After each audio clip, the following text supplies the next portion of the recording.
despertar a las 3 de la mañana, darte cuenta que un comentario, una foto, agarró vuelo en internet, todos la están viendo, todos la están comentando y hay millones de personas que te odian.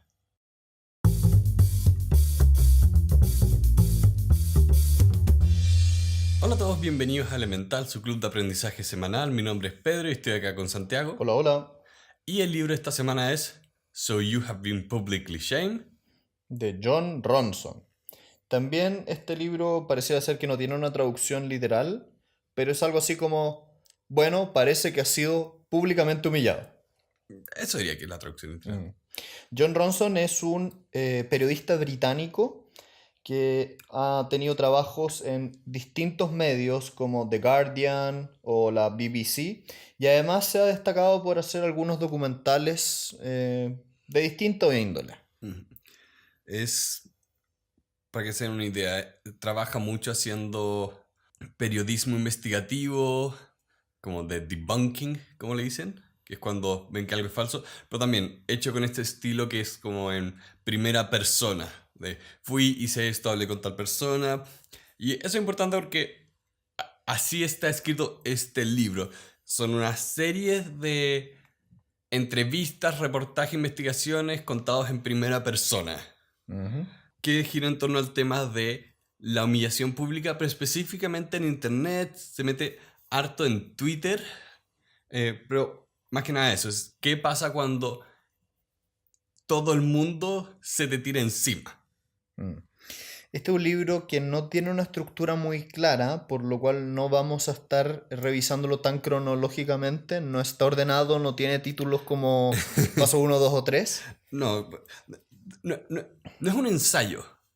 Sí, como que... No es como el otro libro que vimos de las noticias, que era noticia tipo 1, tipo 2, tipo 3. Acá es, vamos a ver una historia y después otra, y después otra. Y de hecho, entre medio salta en el tiempo todo el tiempo. Sí, de hecho eso a mí me desagrada bastante, pero bueno. Este es un libro que yo diría que...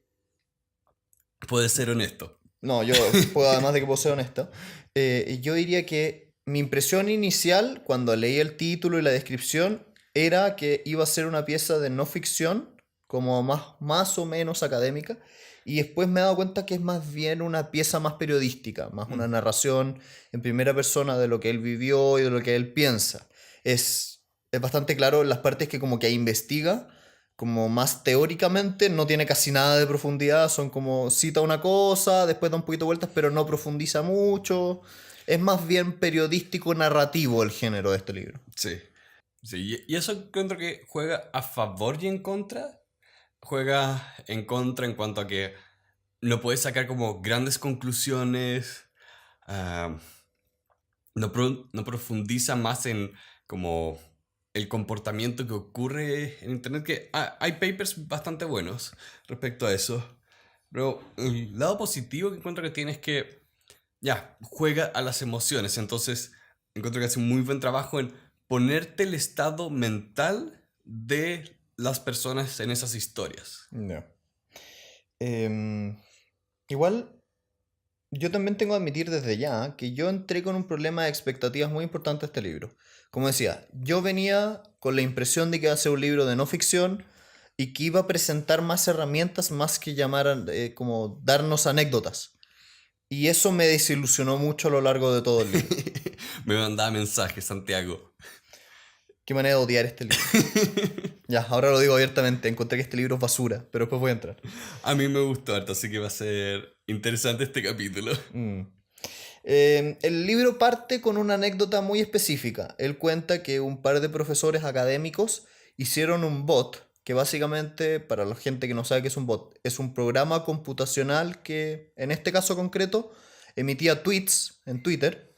Y lo problemático fue que el nombre que eligieron para Twitter era el mismo nombre del autor del libro, Claro, era como un clon virtual de él. un clon virtual.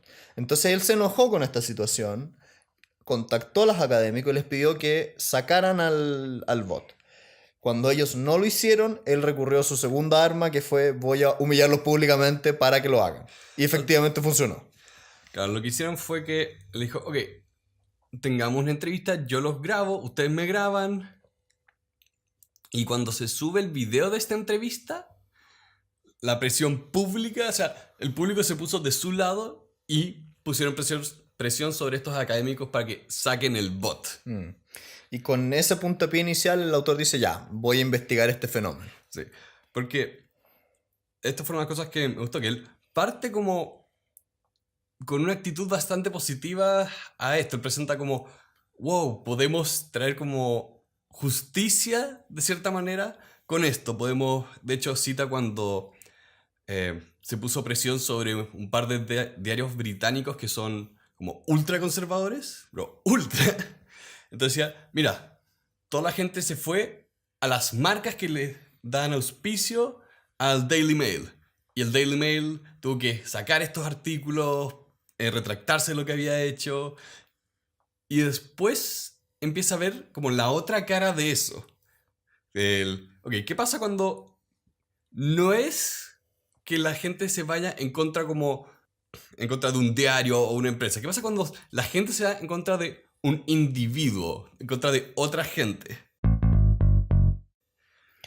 Y sí, a propósito de eso habla de un autor que se llama Jonah Lehrer, que básicamente era un escritor que hizo unas biografías y dentro de una de esas biografías citó ciertas cosas que en estricto rigor parecía ser que nunca pasaron, es decir, Claro. las inventó. Y esto derivó, perdón, en que otro periodista, no él, hizo una especie de reportaje sobre este autor y lo, comillas, humilló públicamente. Y el autor del libro va y entrevista a este autor de libros que fue descubierto mintiendo en una de sus obras. Claro, el tema, para poner un poco de contexto, tenemos este freelancer que ve en uno de estos libros como que se parece un poco a lo que leemos acá, de no autoayuda, pero como dice ahí, pop science, que es libros basados en ciencia, pero no necesariamente la persona que lo escribió es un científico. Ujú. Y este periodista lee uno de esos libros y ve, oye, Bob Dylan no dijo esto, ¿de dónde lo sacaste? Y finalmente ese tipo de investigación y ese reportaje lo que hizo fue destapar como la perspectiva que tenían las personas sobre este escritor, y muchas personas se fueron hacia atrás a ver, oye, ¿cuánto mintió en todas las otras publicaciones, en todas las otras cosas que escribió? ¿De dónde sacaba los datos, estadísticas que él estaba usando? Y lo que veían era que una y otra vez este tipo o no citaba, o inventaba números, o mentía de un nivel a otro. Ahora, aquí personalmente tuve un problema con el libro. Este autor habla de cómo el escritor debe ganarse el respeto del lector a través de citar y cosas por el estilo. Y este autor, el del libro que estamos leyendo, a mi juicio personal, no logró esa meta conmigo. Yo, a lo largo que iba pasando las páginas, empecé a sentir que era demasiado en primera persona, lo que yo opino, lo que yo veo, y se alejó tanto de la objetividad en ciertas partes, como por ejemplo cuando él describía a las personas que entrevistaba, me pareció un hombre triste y que estaba cagado, que dije, oh, ¿cuánto de esto es real? ¿Cuánto no? Como que me empezó a pasar lo mismo que le pasó al otro autor respecto del escritor de un libro de Bob Dylan, de... Ya, de acuerdo. Esta es la palabra de esta persona diciendo que dijeron eso en la entrevista. ¿Cómo sé si eso es verdad o no? O sea, ese yo diría que es como el debate eterno sobre todas estas cosas. De cuánto... ¿cómo se llama el género literario, de hecho? De el narrador, no puedes confiar en el narrador. Ujú, ¿sí? Es un poco de eso, de... eh, para mí no fue problema porque encontré que el libro era transparente del minuto uno, en que era bastante subjetivo. Bueno, el autor dice textualmente que él no va a intentar ser objetivo o hablar desde su opinión, digamos. Sí, entonces para mí fue un tema de seguir con el ritmo del libro de, ok, ¿cuál es el cuento, cuál es la historia que me quieres contar? Mm. Más que nada, me lo tomé como un tema de storytelling. No, estoy de acuerdo, pero me generó este problema constantemente de... Oye, Ok, si tú estás diciendo abiertamente que eres subjetivo, ¿cómo sé yo que lo que estás diciendo es real? De hecho, a mí me pasó al principio y después a lo largo del libro que siempre que empezaba a contar una historia, yo iba a Google, iba a Wikipedia a buscar a los personajes. No por un tema de desconfianza, sino porque algo que de hecho me gustó de este libro me generó mucha curiosidad. Me generó curiosidad de estas personas, de... ¿Cómo era? Jonah Lehrer. ¿Mm? A ver, Jonah sigue escribiendo y de hecho me puse a ver su página de Wikipedia y ver todas las críticas, comentarios, los otros libros que ha escrito, que de hecho siguió escribiendo eh, después de este escándalo, que de nuevo es un escándalo pero bastante reducido, Mm, porque es, ya, te encontraron mintiendo levemente en ciertas cosas, pero el problema es que su círculo dependía de eso. ya. O sea, es como que, ya, piensen, este era un autor que se movía como en este mundo de investigación periodística, de escribir como libros de autoayuda, y si la gente que se mueve en ese mismo círculo se va en contra tuya, no tienes, no puedes seguir haciendo lo mismo. Sería como que a ti te pasara algo que afectara tu reputación como abogado. Pero igual es un pelito distinto. Que también ahí tengo un problema, que, por ejemplo, cuando vimos el libro de la reputación, el juego de la Mm, reputación, y que hablaba que se puede distinguir entre reputación técnica y reputación como moral, sí. yo sentí que aquí lo que se ponía en tela de juicio era la reputación moral del autor, como, es un mentiroso. Pero no necesariamente se echa a perder su reputación técnica, y es por eso mismo que puede seguir escribiendo. Mm. Entonces, como que. Por ejemplo, es que también ahí tengo otro tema con este libro. Me hubiera encantado que hubiera tenido investigación. Que hubiera tenido como estos autores como de como de ese otro libro, que se dieron la lata de hacer una investigación y haber complementado todas estas anécdotas con eso, así fuerte. Sí, eso habría sido un mejor libro. Porque este libro es muy periodístico. Me pasaba que yo pasaba 30 páginas y no subrayaba nada, porque eran puras anécdotas. A mí me pasaba que se rayaba todo porque para mí eran puntos en una historia. Eran plot points. Pero eso no es un libro de... Ese es mi punto. Sí. Nuevamente con la expectativa con la cual yo inicié el libro. Yo quería aprender ideas sobre este tema. No Mm, quería que me contaran historias de Daily Mail. sí. Pero, ¿qué sacaría, por ejemplo? Que para mí encontré que fue un punto bastante interesante en la historia, en esta primera, la de Jonah Lera. ¿Lera? ¿Lira? Letter. Sí, voy a decir John. Se llama Jonah. ¿Por qué cambiar el nombre? Porque puedo. No, ya, Jonah. Ya, Jonah, eh, cuando él trataba de hacer como una disculpa pública. Y lo hizo en una convención al cual lo habían invitado, al cual le habían pagado para ir a hacer, porque él era charlista. Y no sé a quién se le ocurrió tener Twitter al lado y tener como, ya, esto va a ser un streaming, se va a ver en vivo por internet y si quieres comentar algo, no te preocupes, va a aparecer en pantalla para que todos lo lean mientras tú estás hablando. Y tú también vas a tener una pantalla chica para ver lo que están diciendo de ti mientras estás hablando. Nefasto. Claro, porque el tipo parte disculpándose y después trata de dar una explicación de qué ocurrió. Trata como de... eh, básicamente... Justificarse. Sí. Y el tema es que nadie compró eso. Y mientras él estaba hablando, toda la gente lo estaba insultando. Que, pensando, por ejemplo, en el libro de la reputación, a ver, ¿cómo manejas eso? Donde te acusaron de mentiroso y en su caso encuentro que afecta su capacidad, porque dependía de que la gente creyera en sus libros. ¿Cómo manejas eso de, ok, tengo que disculparme, tengo que demostrar que todavía puedo escribir estos libros, pero creo que escogí el peor momento para decir perdón y todavía soy bacán para hablar de estas cosas? También como que me imagino la anécdota y digo, imagina, date cuenta lo sensacionalista que es ese ambiente, como para tener Twitter arriba en una pantalla. No, de loco. Es un tipo de ambiente en el cual no confío en nadie. No, y Yo te diría que eso es unas cosas que, no solo por este libro, pero sino de antes, eh, más me llama la atención y más trato de recordar de, ok, en Internet, especialmente en Internet, es probablemente el espacio donde menos conoces a la persona que está al otro lado. Menos sabes quién es realmente. Entonces, cualquier tipo de juicio va a ser, puede ser totalmente desproporcional, desmedido, incorrecto.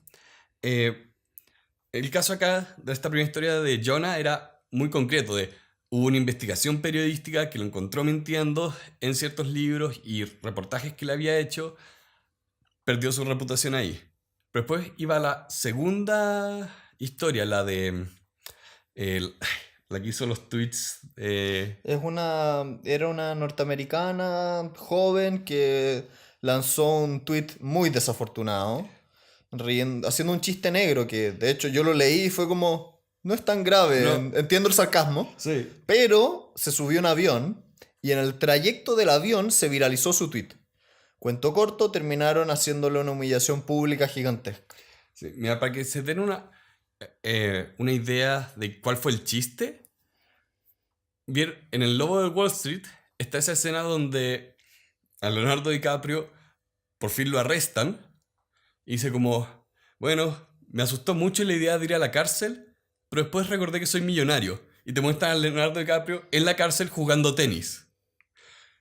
Ella trató de hacer como esa versión del chiste, de, oh, voy a esta situación, pero recordé que tengo este privilegio. Es como un reconocimiento de la ironía.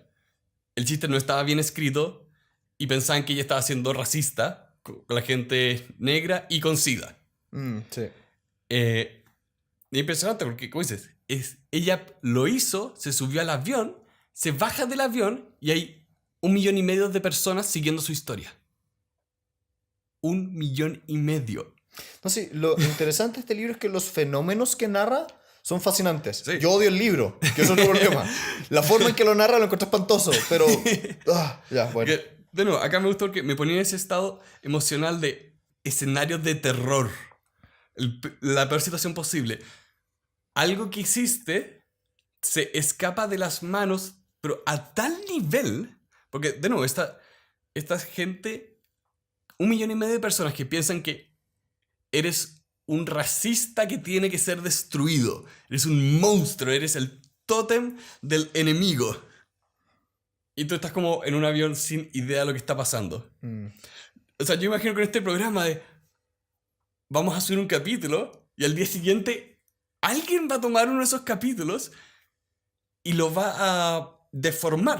O sea, por ejemplo, viendo los comentarios de el libro que hablamos de economía, el de Economía en una lección, Ujú. los comentarios ahí creo que ese es el video donde hay más discusión, mayor cantidad de dislikes y mucha gente dice como, no, es que esta persona es keynesiana. Ninguno de los dos es keynesiano acá. Pero es un comentario que recibimos porque, de nuevo, hay un límite de cosas que podemos decir acá. Hay un límite de cosas que podemos explicar. Entonces, la percepción, que es lo que no controlamos, es lo que es terrorífico acá. Yo creo que lo que te pasó a ti con este libro es que a ti te gusta el tema. Ah, de No sé todas si, no maneras. sé si te gusta el libro, si ese es mi punto. Yo entiendo que a ti te fascina el tema, lo encuentras muy entretenido y por eso eres capaz de extrapolarlo tanto. Ah, sí. Pero no sé si la obra que estoy leyendo merece ese nivel de entusiasmo. Es que yo te diría que el entusiasmo está amarrado a la obra acá. Por algo, por ejemplo, que no me pasó con el libro de The Reputation Game.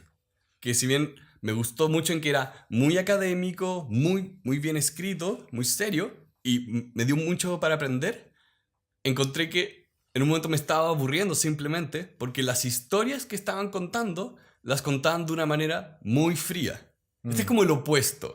Pero es que este gallo, el autor, es una persona que escribe en tabloides, es mucho más sensacionalista, escribe más Sí, novelado, entre sí, comillas. no, esto está muy novelado. Entonces, de nuevo, me gustó porque me entretuvo y me dieron ganas de investigar después de las cosas que estaba hablando. Mm. Pero sí, es un problema que sea.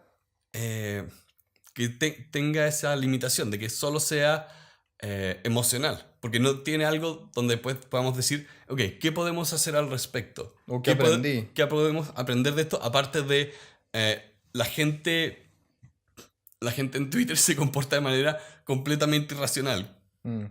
Como que, que no es una gran conclusión. sí, me gustaría detenerme un poco en eso, porque ya, el libro debe tener 260 páginas, de las cuales hay unas, no sé, 10, donde toca algunos pedazos de investigación y algunas partes son interesantes.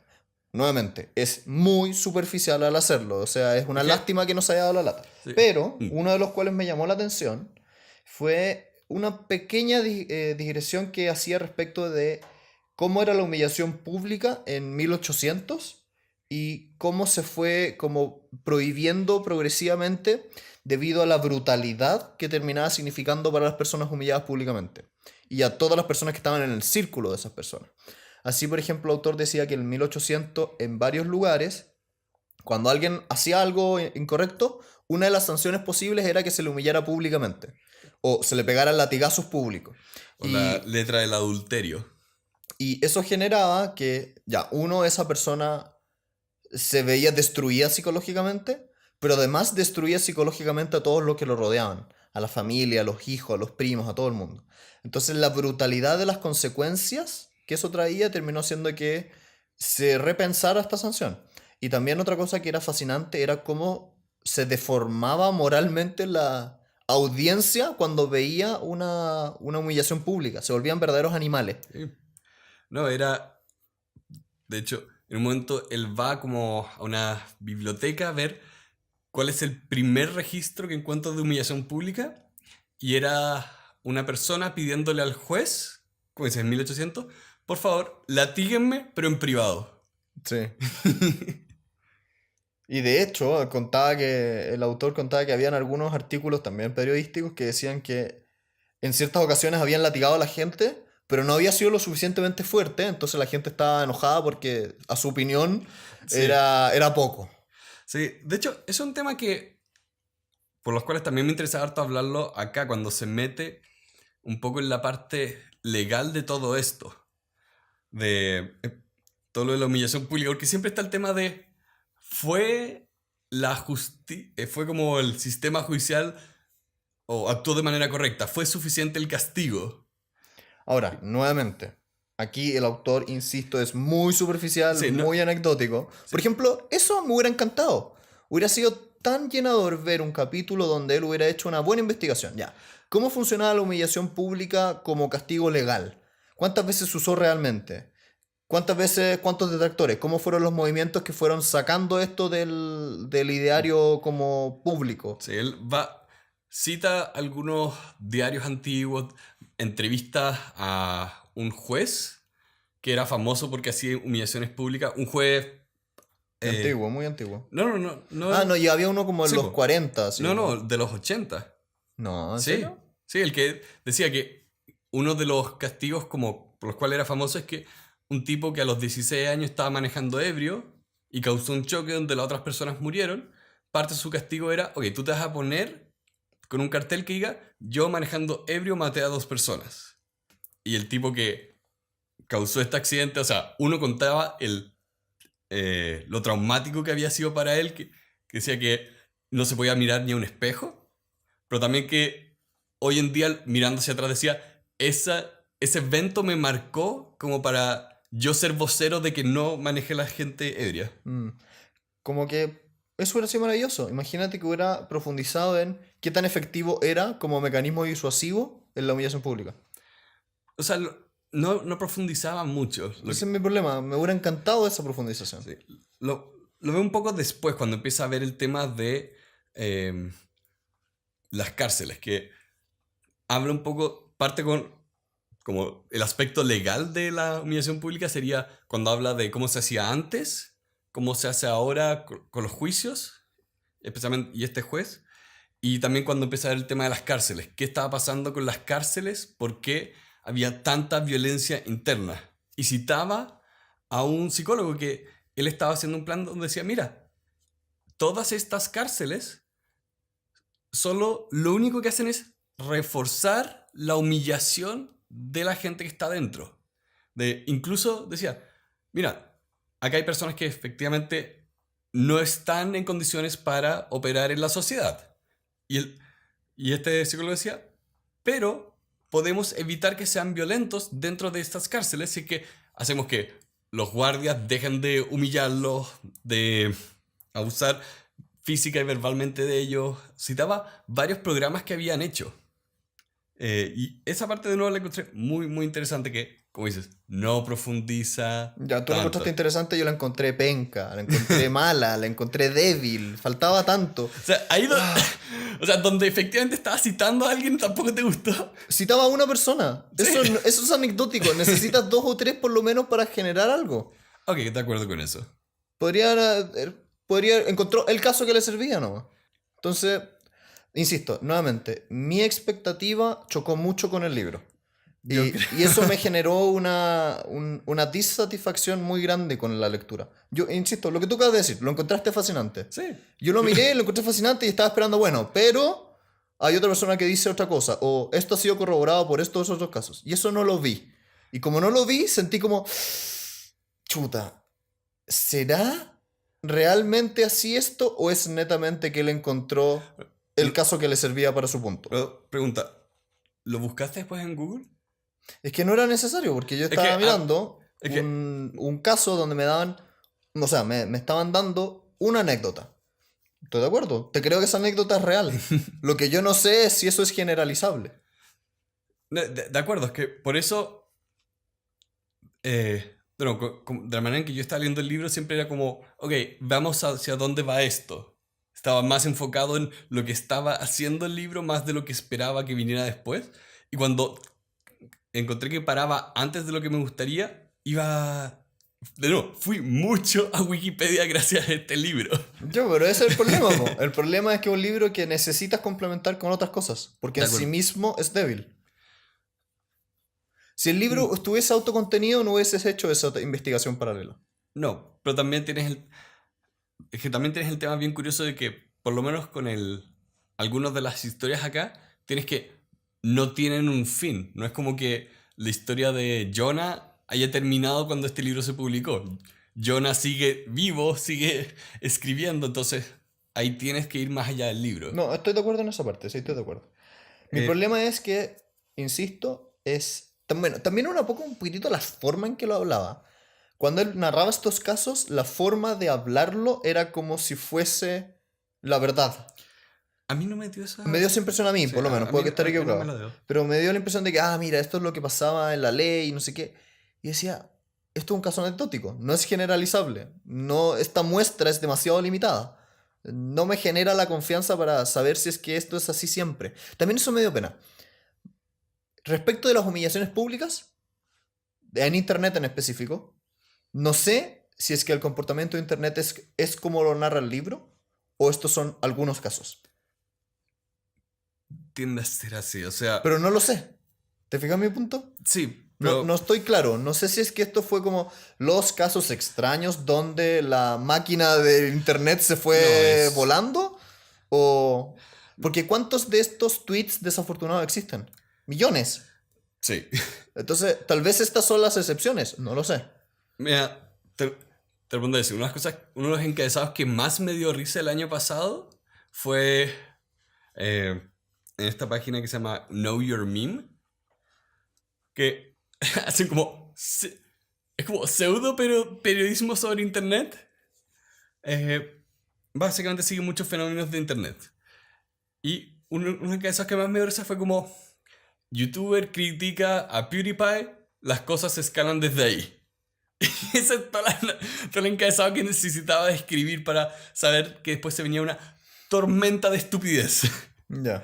También a mí me ocurre que ya mis hobbies hacen que yo esté bastante atento a muchas de estas cosas. Sí, incluso, de nuevo, no, por principio no participo en prácticamente nada. Así como comunidades. Eres voyerista. Sí, soy un observador.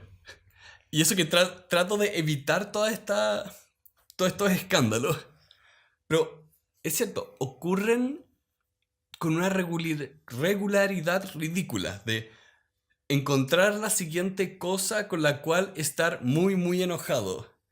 Y las acciones que se toman son eh, preocupantes. O sea, uno de los casos que más me gustó del libro, porque fue una perfecta historia de cuando contaba la historia de estos dos gallos que trabajaban en el área de computación, la industria de la computación, que estaban en un panel, estaban hablando dos amigos, e hicieron un chiste respecto a USBs.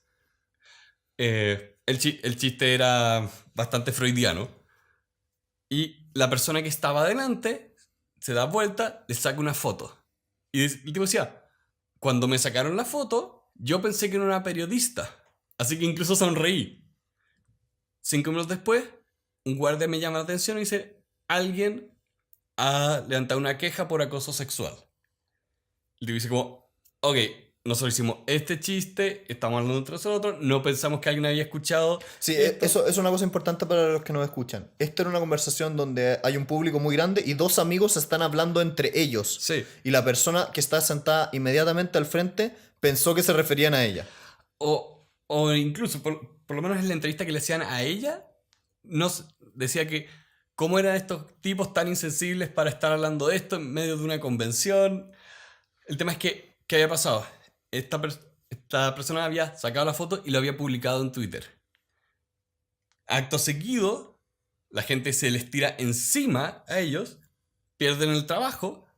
Este gallo lo comenta. La persona que perdió el trabajo comenta de vuelta, ¿sí? Así como, hey, me quiero disculpar porque no era mi intención ofender a nadie. Yo hice un chiste de mal gusto con mi amigo. De manera privada. Exacto. Pero no quiero que nadie se sienta ofendido. Yo soy padre de familia y tampoco quiero que mis hijas se sientan... Básicamente hizo una disculpa. Eso atrajo al otro público de internet. Porque, ¿qué ocurrió acá? Esta niña que los acusó de acoso sexual, claro, trajo como al área, como, entre comillas, liberal de internet, que acusó a estos tipos de ser misógenos. Y después cuando este gallo se disculpa, vino el otro extremo, que efectivamente son misógenos. Y se le tiraron en contra de esta tipa. Yo no diría que son misógenos. De hecho, era un problema de empatía porque lo que narraba el autor era que eran las personas que sentían cierta lástima por esta persona que perdió su trabajo por hacer un chiste privado, estaban enojados con la forma en que reaccionó la niña que hizo la denuncia. Sí, que un tema es que te enojes con la niña, que no, le encuentro toda la razón porque encuentro que esa niña se comportó de muy mala manera. Si es que tienes un problema con lo que alguien está diciendo, díselo, no vas escondido a publicarlo en Twitter. Pero ¿qué ocurrió? Todo un grupo empezó a exigir que a ella también le echaran de su trabajo. Empezaron a atacar la página de internet con doxing, que es que sobrecargan la página hasta que se caiga. Sí. Básicamente, al tipo lo despidieron por un tema de control de relaciones públicas. A ella la despidieron por lo mismo y también porque están atacando la página. Estaban atacando a la empresa misma. Decían, Sí. mira, yo no te voy a dejar funcionar internet si no despides a esta persona. Y ella también la despidieron. Y también, porque digo que efectivamente sale gente misógena ahí, porque el tono siempre es un nivel más de agresividad, es un nivel más extremo. Ese tema es interesante. El autor cita millones de tweets entre medio. Sí. Y el nivel de agresividad de los tweets son cosas que yo nunca he escuchado en voz alta. Nunca he visto una persona en la vida real insultando de esta manera. No. Eso es muy curioso cómo el internet genera este anonimato que te permite decir las brutalidades más grandes. No es mátate. No es. Sí, cosas terribles. Yo de repente está como, ok, vamos a saltarnos todas estas citas porque necesito dormir después. Bueno, eso me genera el libro. Era necesario un tweet, no era necesario 15. Eso es relleno de páginas. Terrible. No sé si... Es que entiendo tu punto de... Sí, con un tweet puedes decir que hubo tweets malos. O cita 3. Pero es que también hay un tema de... Que creo que es necesario poner hartos para capturar un poco la esencia de que no es que una persona está enojada contigo, no es que eh, la tipa que hizo el comentario, hizo el chiste malo cuando se subió el avión, una persona le dijera que era racista. Es que son millones, millones de personas atacándote. Y si tú eres alguien que no está consciente de que no tiene que, no tiene que leer eso. Creo que la mejor solución es simplemente, ok, adiós. Bueno, eso es un problema de este libro. Este libro intenta en 2 o 3 partes distintas solucionar el cómo hacer frente a estas cosas. Sí. Y no llega a una conclusión clara. No, De hecho, no llega a ninguna. la conclusión podría ser que no haya conclusión. De hecho, esa era la parte, una de las partes más divertidas. Solo quiero cerrar esta historia de este problema en el área de tecnología. O sea, este escándalo que hubo en ese sector de la industria de tecnología cuando la última entrevista que tiene con este gallo que había perdido su trabajo, decía como, bueno, ¿y cómo estás ahora? Bueno, ahora estoy más consciente, estoy asustado de qué puedo decir. Y le decía, bueno, ¿cómo trabajas ahora con tus compañeras mujeres? Y el tipo le decía, no trabajo con compañeras mujeres, no hay. Y me gustó un poco eso porque marca el problema de, ok, si hay un problema de, si tenemos un problema de cómo se tratan las personas dentro de la empresa, dentro de la industria, y eso se determina por género, raza, lo que sea, como el mundo público es el peor lugar para manejarlo, porque causa esto, causa que hay una pelea desproporcionada, nada se soluciona, y este tipo que, pues, por cómo lo presentaban en el libro, era un gallo muy normal, muy como buena persona, que te podrías tener una conversación de 5 minutos en un café. ¿Lo sabemos? No lo sabemos. No lo sabemos. Por eso, Es la impresión del maldito autor. por eso, ¿qué fue lo primero que dije? Como el libro lo presenta, Qué nefasto. como el libro lo presenta, te das cuenta de este gallo, bueno, ahora su opción es segregación. Nos tenemos que segregar más para evitar un roce estúpido. Y eso es terrible porque me hubiera encantado que hubiera profundizado en ese tema. Bueno, Pero bueno. vamos a la parte más divertida del libro, los escándalos sexuales. Sí, esta parte es curiosa porque yo la dividiría en 2 grandes partes. Primera parte, el autor narra la historia de un directivo, un ejecutivo muy importante de la Fórmula 1 alemana que fue grabado en una como práctica sexual masoquista. Y en segundo Era lugar, una orgía BDSM. en una orgía, ¿cómo se llama? BDSM. Ya, ok, Pedro sabe esas cosas. No voy a seguir profundizando. Y 2, una como anécdota de cómo el autor fue a la grabación de un video pornográfico también de este género. Y déjame como narrar un pelito el asunto. La primera humillación, en el sentido de encontramos a este alto ejecutivo de la Fórmula 1 en esto, terminó de una manera muy curiosa.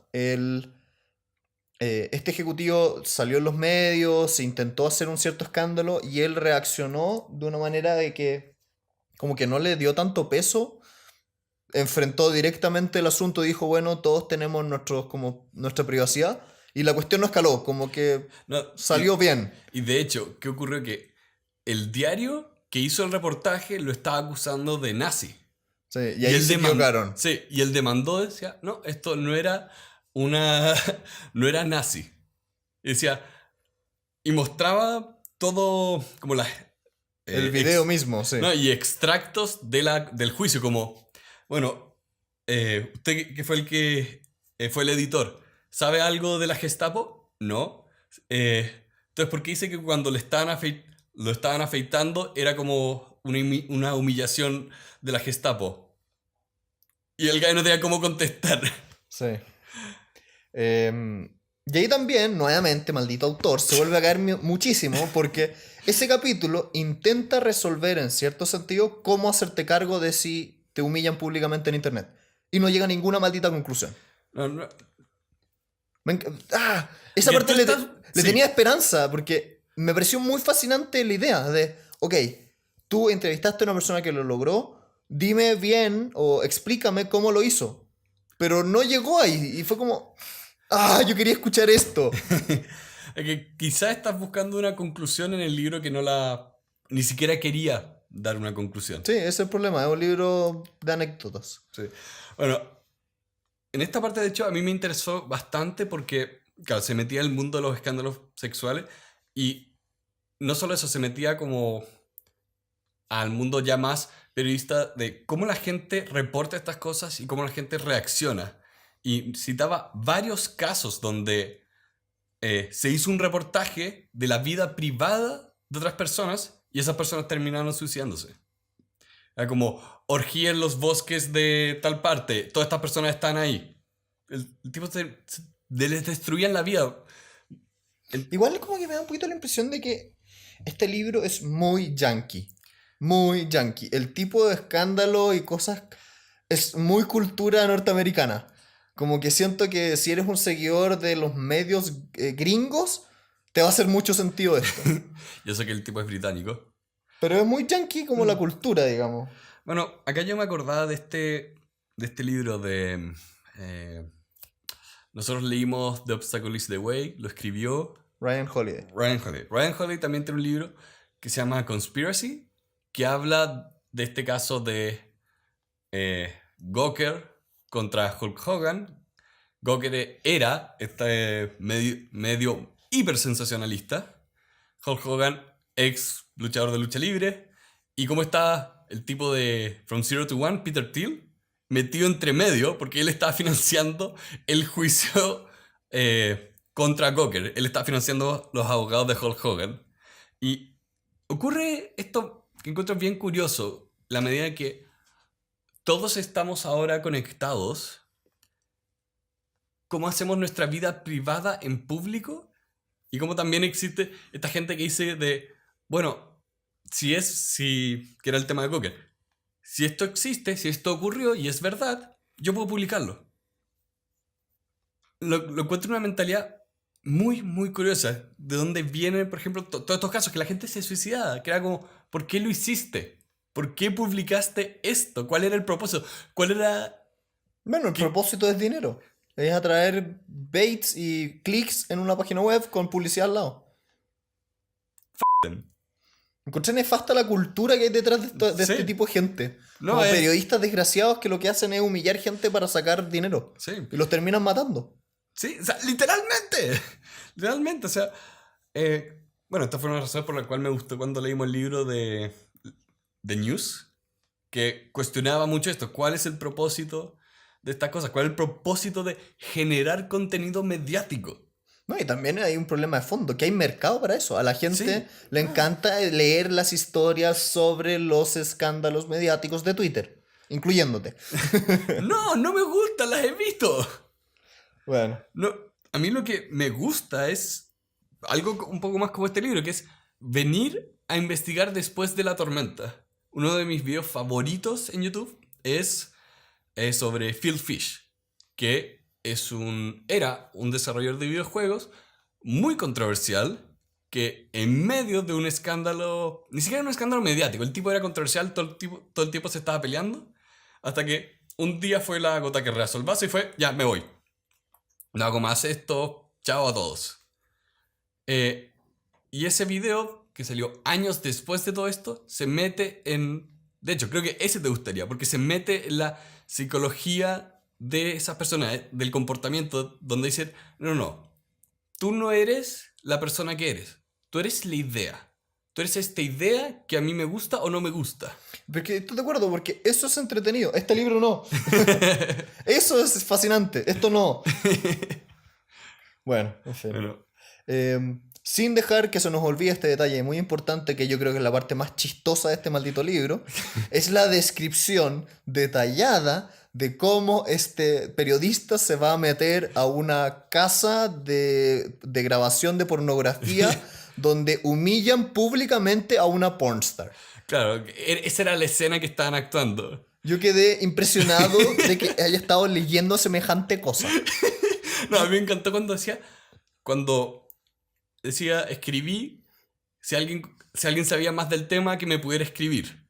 Si hay gente que le gustan las escenas sexuales, como la fantasía sexual de ser humillado. Y un tipo le escribió como, No, pero públicamente. Sí. Si esa era la gracia. bueno, un tipo decía, hola Ron, yo soy actor actor porno gay, puedes escribirme. Y dice, bueno, lo googleé y lo primero que vi fue una foto de su ano. Sí. Este libro tiene un sentido del humor. No es mi sentido del humor. Bueno, a Pedro le gustan este tipo de formas de escribir. En California pasó tal cosa. Yo lo aborrezco. Pero bueno. Tengo que admitir, sí o sí, que ese capítulo fue muy chistoso. Es muy chistoso. Me daba como cierta vergüenza pública, como que alguien me viera leyendo esta cuestión. Pero bueno. Es que, También, por ejemplo, no explora tanto el ámbito psicológico de estas personas que se graban teniendo relaciones sexuales de manera pública con muchos espectadores para que el mundo masivo de internet los vea. Como que me hubiera gustado entrar en esa psicología, como que hubiese hecho un par de entrevistas, que hubiese em, sacado la experiencia de qué es lo que sienten o por qué lo hacen. bueno, aparte que hace un poco eso, que era antes en el libro, cuando a raíz de este escándalo en el mundo tech que hablamos antes, él entrevista a unas personas que se dedicaban a hacer eso, se dedicaba a ser un troll de internet, especialmente 4chan. 4chan es famoso por eso. Y era bien interesante porque como esta persona como ella se describe a sí misma de, no, este es un tema de poder, de acá nosotros estamos manteniendo el pequeño control que podemos tener. Y cuando Ron le preguntaba, oye, ¿por qué atacan de esta manera a hombres? ¿Por qué atacan de esta manera a mujeres? Y decían, bueno, porque, ¿qué pasó? Al tipo le quitaron el trabajo, eso es lo que lo hace masculino. Así que nosotros vamos a atacar lo femenino de esta calle, así que la vamos a amenazar con violaciones. De hecho, esa parte era interesante. Profundizando un poco, era una hacker en teoría que decía la forma de humillar a los hombres es y la forma de humillar a las mujeres es. Y encontré muy fascinante, ¿eh? Porque ella decía, la forma de humillar a una mujer es amenazándola sexualmente, pero si tú amenazas sexualmente a un hombre no tiene el mismo efecto. No. No genera nada. En cambio, si tú amenazas a un hombre de perder su trabajo o de que es cesante, tiene el mismo efecto como si amenazas a una mujer de violarla. Sí. Lo encontré fascinante. Me hubiera gustado también, nuevamente, saber más por qué esto es así, pero bueno. Sí. Y de nuevo, no es decir que esas dos cosas son equiparables. En la mente de las personas atacando lo son. Y eso es lo interesante. Porque siempre está la idea de que tú no atacas a la persona débil. Tú tienes que atacar a la persona fuerte. No atacas al underdog. Entonces, en todos estos casos, las personas haciendo el ataque sentían que están atacando a alguien en una situación de poder o de privilegio. El caso de Justine Sacco, que ahora me acuerdo el nombre, es la que hizo el tweet sobre los negros y el SIDA, el chiste que a nadie le gustó.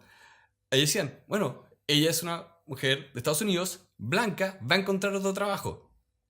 No le tomaban el peso a cómo podía estar afectando su vida ese ataque. O sea, ella decía que uno se bajó el avión porque ella está yendo a Sudáfrica a ver a su familia. Y su familia era contra apartheid. Entonces cuando llega a la casa, como le están acusando de ser racista, su abuela le dice como, ¿cómo has traído esta vergüenza a mi casa? ¡Cacha! Sí, terrible. Hay varios casos, incluso en el podcast de Tim Ferriss lo he visto, donde de repente entrevistan a personas que han tenido algún cruce con un medio mediático donde los están atacando. Y decían, mira, si el artículo da lo mismo, lo que alguien más escriba de mí me da lo mismo. Pero ¿qué pasa? Yo no lo leo, pero mi mamá lo lee. Y ellos lo hacen real. Eso lo encuentro muy no choro, Interesante. terrorífico. Interesante. El libro cierra con dos cosas que son, yo diría, fuertes, muy curiosas, no se me hubiera ocurrido que existiesen, que son, en primer lugar, y por un lado, empresas que se dedican a limpiar la imagen de Internet de una persona, y en segundo lugar, cómo las humillaciones públicas pueden traer dinero a ciertas empresas como Google. El primero de estos puntos, estas primeras empresas, lo que hacen es, si es que tú eres una persona que te humillaron públicamente, cuando alguien te busca en Google, va a encontrar 100.000 millones de noticias con tu nombre. Mm. Entonces lo que hacen estas empresas es crear una serie infinita de páginas web, redes sociales, con tu nombre pero con contenido positivo. Por lo tanto, las personas cuando te googlean, en las primeras 2 o 3 páginas de resultados solamente encuentran estas cosas buenas y tienen que en verdad escarbar muy abajo para poder encontrar las cosas malas. Sí. Y con eso limpian tu imagen Sí. pública. Y de hecho era bien choro cómo llegaba a este tema. O sea, llega uno porque a una persona había hecho un chiste. Básicamente se había sacado una foto de broma con un amigo al lado de como un monumento a los soldados en Estados Unidos. Eso de nuevo explotó. La niña perdió su trabajo y estaba como con ansiedad de que alguien la buscara en Google. Porque si la buscas en Google, sale ella. Sí, el problema que tenía ella es que cuando buscaba trabajo, los entrevistadores la ponían en Google y veían esto. Sí. Y de hecho, y lo otro fascinante, que es cómo exactamente llegó a este tema, era que justo como 2 personas que fueron a Harvard, una de ellas había tenido como un escándalo de lavado de dinero. Entonces, habían puesto como una alerta de Google. Tú puedes poner una alerta de Google de si alguien publica algo con esto escrito, avísame. Y estuvo siguiendo el escándalo hasta que desapareció. Y como un año después le empezaron a llegar alertas. Y el tipo era como, oh, qué raro. Y sale como, fulano acaba de ganar como reconocimiento por esta ONG. Y acá se metía como, espera, pero esta ONG no existe. Mm. Y ahí fue como que, oh ya, todo esto es fabricado. Y por el otro lado, el autor hacía un cálculo que también, insisto, me hubiera gustado que profundizara, donde decía, ¿quién se beneficia de todas estas humillaciones públicas, monetariamente hablando? Y llega a la conclusión de que las empresas como Twitter, Facebook o Google eran las únicas que se beneficiaban porque lo que obtenían eran que el mar de gente buscara a esta persona y al hacer esas búsquedas, ellos en los costados ponían publicidad. Sí. Entonces con eso ganaban mucho dinero. Porque también es un tema de que es contenido viral, pero que ningún auspiciador tiene problemas. Por ejemplo, ¿qué ocurre en YouTube? En YouTube tienes que respetar las líneas que te da YouTube, porque a YouTube le interesa que tu video le guste a un auspiciador. Si tú haces videos que a ningún auspiciador le gusta, bueno, tu video no recibe ningún tipo de ingreso. Sí. Pero ¿qué pasaba acá? Es como, mira, toda la gente está hablando de esto y está generando contenido y todo ese odio sí es monetizable. Porque las búsquedas de Google sí lo son, Twitter también, Facebook también, no tienen ese problema donde puedas decir como, hey, el contenido no es apropiado. Y con eso llegamos a el cierre del libro. Que habla un poco también de cuál es el escenario que empezamos a ver a futuro donde las opciones son autocensura, autorregulación. O sea, no puedes ser tú en el espacio de internet. Ay, ay, ay. Que a mí por lo menos no me afecta mucho porque nunca tuve esta tendencia a interactuar mucho en internet. Creo que este podcast es como lo más extremo que he hecho en mi vida. Yo igual. Pero tengo muchos amigos y amigas que sí están en ese espacio. Que lo típico de fotos en Instagram de uñas. Que finalmente se están poniendo y exponiendo en este espacio público y yo no sé si todo el mundo entiende cómo funciona o cómo es el comportamiento de la masa, que de un minuto a otro te puede ser Dios, el siguiente estás en una lincha pública. Bueno, yo ahí insisto, no sé si tengo una idea más clara de cómo funciona después de haber leído el libro. Sí, eso es un problema. La verdad las cosas es que no lo sé. No sé si es que hago un tweet que puede ser malinterpretable, me va a pasar lo que pasa en el libro.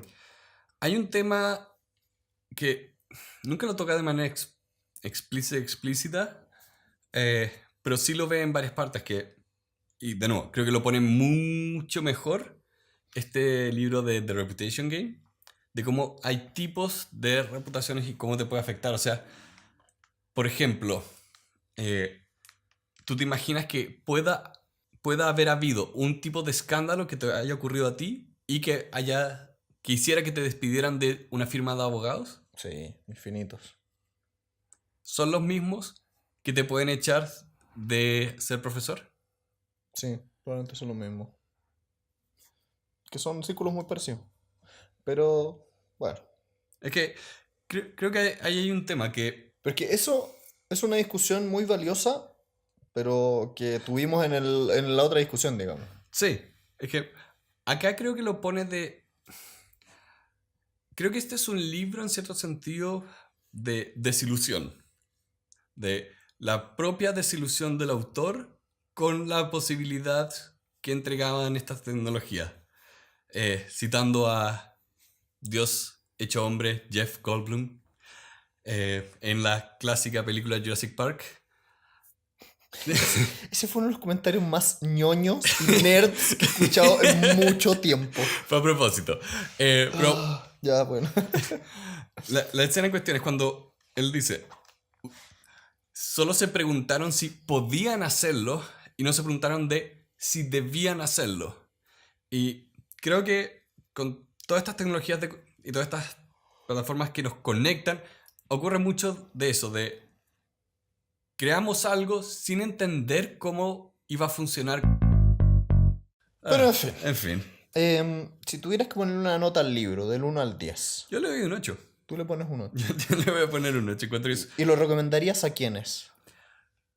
Yo se lo recomiendo a ver, uno, creo que es para gente joven, o no necesariamente, pero creo que es importante para las personas que no tienen como un dedo en el pulso del sistema de internet, leerlo, que entiendan qué es lo que puede llegar a pasar, cómo es que la gente se comporta acá y que realmente internet no se trata de ti, no se trata de mí, no se trata de nadie.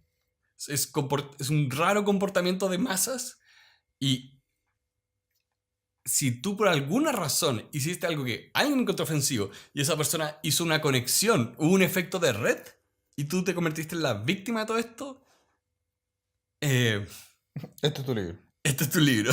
Ya. Eh, Yo personalmente del 1 al 10 le doy un 4. No me convenció nada. Encontré que perdí mi tiempo. Podría haber leído un artículo de 5 páginas de uno de estos casos y hubiera sido lo mismo. No aprendí más que eso. No se lo recomiendo a nadie. mira, si no les gustan las historias o el estilo narrativo, claro, no lo van a pasar bien. No, no. Porque por más que él está, entre comillas, buscando razones de por qué esto ocurre o cómo ocurre, es difícil. Porque finalmente tienes demasiadas variables, demasiadas ideologías de distintos lados. O sea, por ejemplo, Pero eso es un trabajo que hacía The Reputation Game. Hay libros que sí hacen esa explicación. sí, pero este no. Entonces, bueno, por eso que, insisto, más que pelearnos entre nosotros, para mí es un libro que, la verdad, las cosas que sentí constantemente, y era muy divertido como le iba mandando mensajes a Pedro como, es una basura de libro. Si paso 50 páginas más y no pasa nada, lo voy a abandonar. Finalmente lo terminé leyendo por compromiso, pero lo leí en una tarde. No subrayé casi nada. No. Yo subrayaba porque para mí eran plot points. Sí, pero... ¿Cuál fue la parte que más te gustó del libro? Eh, yo te diría que es la, esta como polémica que hubo por ahí en el mundo tech, el Dongle Gate, como le ponían. Porque encontré que fue el escenario donde tuvo más actores y variables.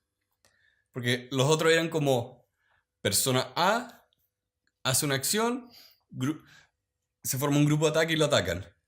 Acá fue persona A, B, grupo de ataque A, grupo de ataque B. Y todos perdieron. nadie salió mejor de eso. A mí me gustó la parte que hablaban de estas empresas que limpian la imagen pública en internet. No se Eso. me hubiera ocurrido, nunca existía una cosa así. Es un interesante negocio. Tomando nota. No lo voy a hacer, pero es interesante. No debe ser difícil.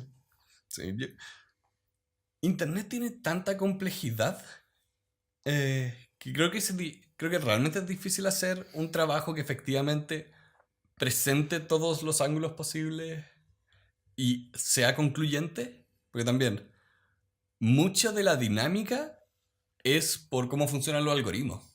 Sí. O sea, Twitter es central en este libro por la forma en que funciona Twitter. Lo mismo con Google. Lo mismo con Google. O sea, cambia el algoritmo, pueden cambiar las polémicas, pueden cambiar las políticas. En fin. En fin. Nuevamente, gracias a todos los que nos escuchan en Spotify, iTunes Podcast, Google Podcast, Stitcher, Overcast. Y los invitamos a ver nuestra página web, nuestras redes sociales, escucharnos también en YouTube. Y nuevamente gracias a todos nuestros patrocinadores que nos están ayudando mes a mes a hacer esto posible.